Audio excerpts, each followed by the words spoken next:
Salut les cinéphiles, bienvenue sur Cinéas, content de vous retrouver pour une nouvelle vidéo. Aujourd'hui consacrée aux Amaré 4K. Je vais vous présenter quelques titres Warner en 4K. Donc on va commencer tout de suite avec un gros classique, on rentre dans du lourd, Shining. C'est un grand classique de Stanley Kubrick. Donc avec un Jack Nicholson qui est monstrueux. Classé comme film d'horreur, même si je trouve pas qu'il est... c'est un film d'horreur. Faut savoir que cette histoire est tirée d'une histoire vraie. Donc c'est un célèbre hôtel qui a été hanté et tout. Donc c'est une histoire vraie, donc c'était bon à savoir.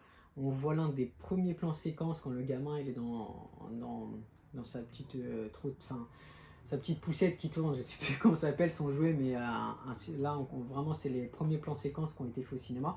Donc Shining, l'un des gros Kubrick. D'ailleurs tous les Kubrick sont excellents. Stanley Kubrick c'est vraiment l'un des meilleurs réalisateurs de tous les temps avec Coppola. Il y en a beaucoup de, avec d'autres grands réalisateurs. Donc voilà pour Shining, du très lourd. Le master 4K est excellent. Vraiment, il a été fait à partir de 35 mm. Donc les anciens formats pellicule 35 mm en 4K, c'est du lourd. Parce qu'on a vraiment, le 35 mm donne vraiment toute l'ampleur du 4K et la résolution est vraiment au max. Il faut savoir que la pellicule, voilà, je parle même pas de l'IMAX et tout, l'IMAX qu'utilise Nolan en pellicule va jusqu'au 16K en résolution si on avait des caméras. Donc le 35 mm, 65 mm et l'IMAX de Nolan 70 mm a une résolution meilleure que les RED 4K, les caméras RED ou Sony Alta 4K. Ça vraiment, ça avait énormément d'avance. Hein. Donc voilà. Donc ce qu'on aime avec la pellicule et ces sortes de films, c'est le grain cinéma. Ça retransmet, c'est l'âme du cinéma pour moi. Je suis un grand fan de pellicule. Et donc Shining, c'est du lourd. Très bonne remasterisation. On va continuer avec les films de Stephen King. Donc Dr. Sleep, Dr. Sleep, du Stephen King. Stephen King, il a écrit énormément de livres et de films d'horreur. C'est vraiment un auteur qui est reconnu. Beaucoup de films sont des best-sellers et ont été adaptés au cinéma. Donc voilà pour Dr. Sleep. On continue avec War Dog, je crois que c'est une vraie histoire avec Jonah Hill et le meilleur ami DiCaprio. Donc il est pas mal, c'est un film qui est vraiment pas mal. Après, pas obligé de l'avoir en 4K. Donc c'est sur les armes. Si mes souvenirs sont bons, c'est sur les armes. C'est un peu le même style qu'un film que World at War avec un autre acteur que j'ai oublié. Mais c'est un film sur les armes en tout cas.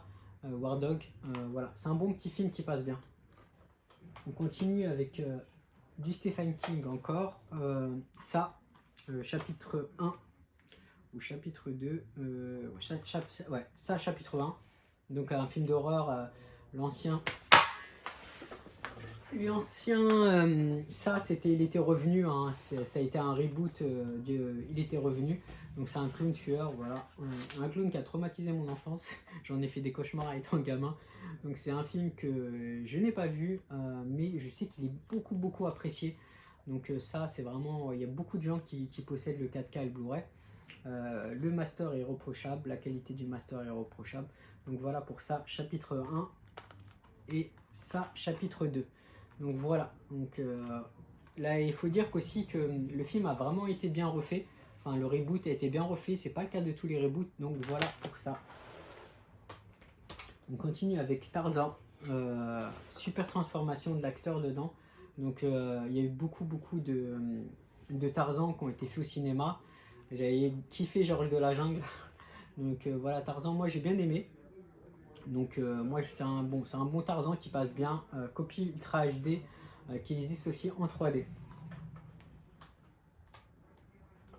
Un film légendaire, Justheim Légende, l'un de mes films préférés, l'un de mes films préférés de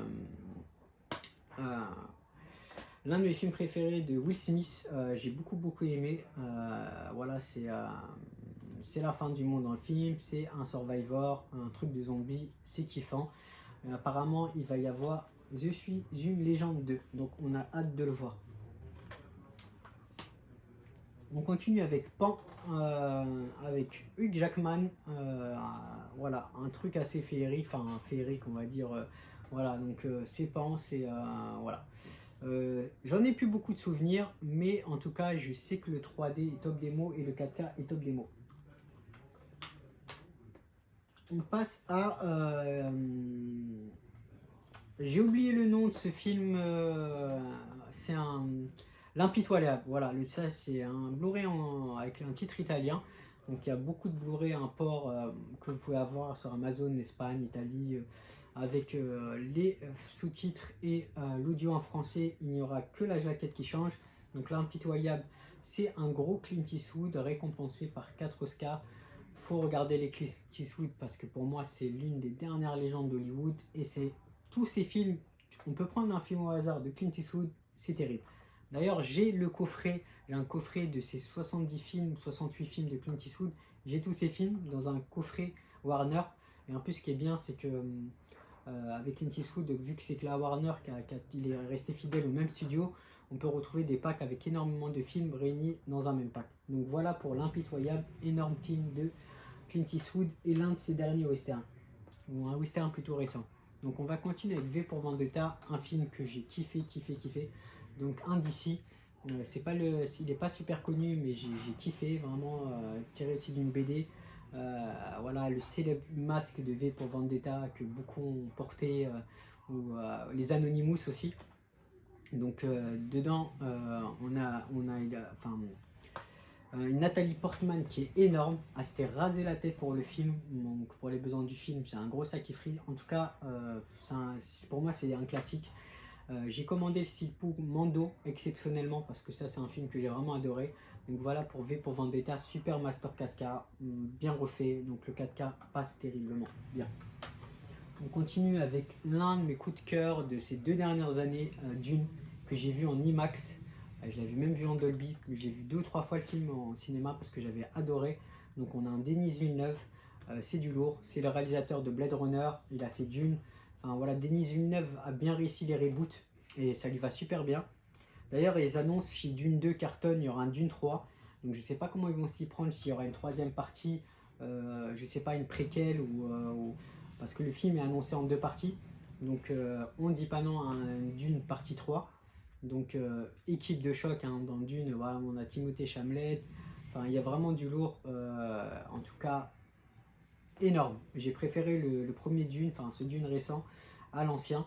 Donc une énorme claque vue en IMAX et j'ai hâte de voir la partie 2 au cinéma. Et il existe en 3D, d'ailleurs le steelbook est très cher sur internet. Hein. On continue avec l'un des meilleurs films dans le classé sur IDMB, sur Allociné, je crois que c'est le premier film le meilleur noté de tous les temps. Donc c'est Les Évadés, énorme claque, le 4K est super bien fait, le master est vraiment top. Les Évadés, c'est du lourd. C'est un film qui n'a pas cartonné au cinéma, mais avec le temps, comme pas mal d'autres films, avec le temps, en fait c'est devenu un classique. Donc c'est pas que quand le film sort en salle, il ne cartonne pas. Il y a des films avec le temps et bah ça devient des grands classiques et ça devient voilà, il y a des œuvres qui se bonifient avec le temps comme le bon vin et celui-là fait partie de ces œuvres et d'ailleurs est vraiment classé dans le top des films IDMB halluciné. Un énorme Morgan Freeman avec un Tim Robbins et Morgan Freeman est énorme, l'histoire est sublime. Ça c'est des films comme j'aimerais bien en voir au cinéma hein. Mais les studios ne prennent plus de risques pour faire des films comme ce type là. Maintenant voilà, le cinéma c'est beaucoup impressionner le home cinéma, beaucoup d'effets spéciaux. Le cinéma maintenant c'est devenu du divertissement. Enfin, les gens vont au cinéma pour se divertir et voilà, on aimerait bien des The Fabulous Men, ce type d'histoire là. J'ai adoré le dernier Spielberg comme The Fabulous Men, mais c'est pas des films qu'on cartonnait ou des Scorsese, des choses comme ça. Moi j'aime beaucoup le scénario et l'histoire recherchée. C'est pour ça que j'adore les films des années 80-90. Donc voilà pour Les Évadés, énorme claque à voir de toute urgence si vous ne l'avez pas vu. On continue avec un film dans la même lignée, hein, La Ligne Verte, un Tom Hanks qui est incroyable. Hein. Tom Hanks, je crois qu'il y a au moins 3-4 films à lui qui font partie du top 10 des meilleurs films de tous les temps. Hein. Tom Hanks qui est un énorme acteur, film énormément très touchant, une grosse claque. C'est un film qu'on pourrait revoir plein de fois, on n'en a jamais marre. La Ligne Verte, énorme, je l'ai en steelbook aussi, 4K. Énorme remasterisation, une claque absolue, un film légendaire à voir de toute urgence. On continue avec un classique des Spielberg, Les Goonies. Ça, c'est un film qui a marqué mon enfance, hein. Les recherches au trésor et tout, vraiment, Les Goonies, c'est un classique de Spielberg. C'est pas son plus connu, mais il a marqué beaucoup de gens des années 80-90. À voir de toute urgence, il n'est jamais trop tard pour le voir ou le revoir avec vos enfants. Donc voilà pour ce grand classique de Spielberg. On continue avec Shazam. Le 1 est vraiment bien passé. La Rage des Dieux était un petit peu moins bien ou moins reçu par la critique. D'ailleurs, tous les films de super-héros en ce moment, comme Aquaman 2, je ne sais pas s'il va bien être reçu. Il y a un petit peu un déclin des films de super-héros. D'ailleurs, Spielberg l'avait annoncé et Martin Scorsese, ça allait faire un peu comme les films western. On n'espère pas. Shazam 2 est arrivé un peu très original comme film de super-héros. Un petit peu un côté Marvel dedans. Moi j'ai bien aimé, je trouve qu'il passait bien. Donc voilà pour Shazam. On continue avec l'un des derniers James Gunn chez DC, The Suicide Squad. Vraiment meilleur que le 1. Moi j'adore Margot Robbie, hein. Vraiment j'aurais aimé encore la voir en Harley Quinn. Je trouve que vraiment Margot Robbie c'est vraiment l'une des meilleures super-héros. Je trouve qu'elle joue merveilleusement. Elle a un air de nonchalant, je m'en foutisme. Margot Robbie c'est une super actrice et j'adore cette actrice et elle joue tellement bien. Elle a largement mieux le jeu que Jared Leto, hein. Margot Robbie énorme, grosse team, un DC avec James Gunn qui est passé, il est d'ailleurs toujours chez DC, hein. James Gunn va rebooter le DC, donc avec le Superman, le nouveau Superman. On espère que ça va marcher parce que c'est un peu la dernière chance, hein. Tous les DC vont être rebootés. Je pense que c'est vraiment la dernière chance pour redonner un souffle au film de super-héros qui s'essouffle. Donc voilà pour ce James Gunn et ce Suicide Squad un peu moins connu que les autres films. Et on passe au dernier Warner. Donc aujourd'hui c'était que quelques titres Warner, il y aura d'autres vidéos avec d'autres studios. Donc là c'est Lego Aventure. Je ne connais pas ce film, mais selon mon ami qui l'a vu, c'est super fun. Donc voilà, c'est inspiré, il y a des super-héros et tout ça. Lego Aventure, je suis pas fan de genre de film, mais ça passe bien, ça peut passer bien pour les enfants. Donc voilà, par contre je sais que les masters de ce film-là sont vraiment très bien faits. Donc voilà, n'hésitez pas à liker, commenter, partager, n'hésitez pas, voilà, quel film vous avez apprécié. Donc voilà, j'espère que cette vidéo vous aura plu. Je fais un petit tour de la collection pour terminer.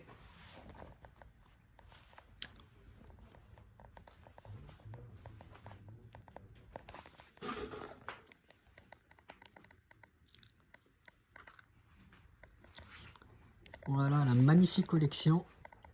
Il y a du lourd à vous présenter. Je vous quitte avec cette merveilleuse collection. À bientôt!